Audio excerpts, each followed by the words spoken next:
Furtuu milkii guddoo. Assalaamu alaikum obboleeyyan imaanaan walitti obboleeyyitaa fi obboleettii taane. Rabbiin dhugumaan tola guddaa nurratti tola oole gaafa islaama nu godhe, dhugumaan nu jaalate, nuuf rifate, nu milkeessuu fedhe, hoggaa islaama nu godhe. Dhugumaan milkii guddoo nuun fedhe. Gaafa yaa warra amantan, yaa ayyuhalladhiina aamanuu keessaa tokko nu godhe. Milkiin guddoon maali? Rabbiin milkii guddoon maal akka taate osoo nuuf hin himin waan nu hin lakkifne nuuf hime. Waan nu hin lakkifne nuuf himee jira Qur'aana keessatti. Rabbiin akkana jedhe. Inni ibidda irraa fageeffame, kan jannata seensifame, dhugumatti milkaawe. Aala Imraan ayata 185tti. Ammas Rabbiin ol tahe Qur'aana keessatti ayata 13 keessatti jannata warra amaneef qopheesse. Jannata warra amaneef qopheesseef ibidda irraa isaan hambise sun milkii guddoodha jedhee jira. Kanaaf milkii guddoon haalan guddoon jannata keessa bara baraan jiraachuudha. Jahannam irraa nagaya bahuudha. Duuba Rabbiin ilmaan namaa hunda kasaaraa keessa jiran jedhe. Warra haala afur qabu keessa foo'e. Ilmi namaa hunduu kasaaraa keessa jira. Warra haala afran kana qabu malee. Haala afran kan qabu kun warri keessaa foo'ame kun tokko warra amane malee, 2 warra dalagaa gaarii dalagan malee, 3 warra khayrii yookiin toltuu waliif dhaaman malee, 4 warra obsa waliif dhaaman malee. Afran tuni furtuu milkii guddooti.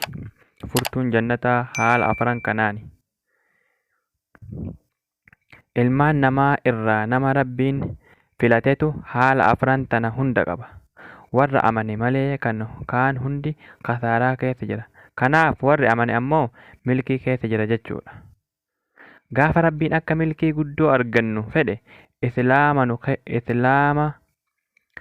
nu milkeesse. Gaafa milkii guddoo nuun fedhe Rabbiin isatti amanuu, maleekotatti amanuu, kitaabota isaatti amanuu, ergamtoota isaatti amanuu, guyyaa irraa boodaa yookiin guyyaa qiyaamatti amanuu fi qadaratti amanuu nu qajeelche. Duuba yaa obboleeyyan, Rabbiin yaa warra amantan tuuta jedhe Qur'aana itti lallabe keessaa tokko taanee argamuu ol maaltu nama gammachiisa?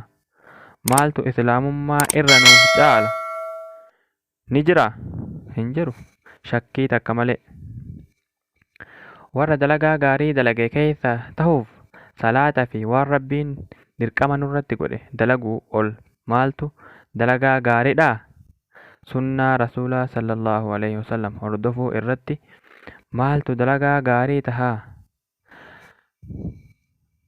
Hin jiru dalagaan biraa kan Rabbii fi Rasuulli isaa sallallahu alaihi wasallam jala deemurra caalu. Wallaahi. Warra khayrii waliif dhaame keessaa ta'uuf islaamummaatti yaamuu itti khayrii bira islaamummaatti yaamuu olitti khayrii biraatan itti yaaman ni hafte. Khayriin guddoon itti wal yaaman islaamummaadha, Qur'aana, sunnaadha. Gaafa khayrii guddoo islaamummaatti nama yaamne ilmaan namaa ibiddarraa gama milkii guddoo jannataatti yaamne. Warra obsa waliif dhaame keessaa tahuuf ammoo gaafa islaama tahuu qofa maqaa nama balleeysuun jajjabaatte. Islaama tahuu qofaaf maqaa nama balleeysuun jajjabaatte. Haqa dubbachuuf aduwwiin muslimatti baay'atte. Obsaan karaa nabiyyii keenya sallallahu alaihi wasallam qabachuu fi irratti wal jajjabeessuu obsa waliif dhaamuu ta'a. Eega hoggaa islaamatti nama yaamuun itti dalagan tuuta aartu jira. Tan duula islaamummaa fi muslimatti duultu. Gaafa kana barbaachisaan obsaan gadi dhaabbachuun, gaafa kana sunnaa jabeessuun, gaafa kana islaamummaaf tumsuun, gaafa kana obsuun, gaafa kana obsisiisuun. Gaafa tuunni islaamummaatti duultu kun kaate jechuudha. Kanaaf warra waan afur qulfii milkii taate kana hunda walitti qabate milkaa'uu irra tahuuf tattaafachuu qabna. Diin keenya barachuu qabna. Dubbisuu qabna. Ulumaa'ii dhageeffachuu qabna. Waan barbaanne itti dalaguu qabna. Itti nama yaamuu qabna. Obsuu qabna. Gaafa haala afran tana walitti qabanne dhugumaan milkooyne kan milkii teenya itti mallatteeyse Rabbii ol taheedha. Wanni dubbatame suuraa al-Asrii keeysatti jira. Eegaa obboleeyyan islaamummaan milkii guddoo Rabbiin nu badhaate haa beeynu. Isii caalaa kheyrii guddaan kenname hin jiru taana haa beeynu. Eegas itti dalaguun amantiin teenya mirkanoyti haa beeynu. Eegas itti nama yaamuun irra caalaa ilma namaa taana haa beeynu. Eegas obsaan jannata seenanii haa beeynu. Haa obsinu. Obsa warra qulfii milkii obsaan. Rabbiin warra qulfii milkii guddoo afran tana fayyadame nu haa godhu. Aamiin. Allaahumma aamiin.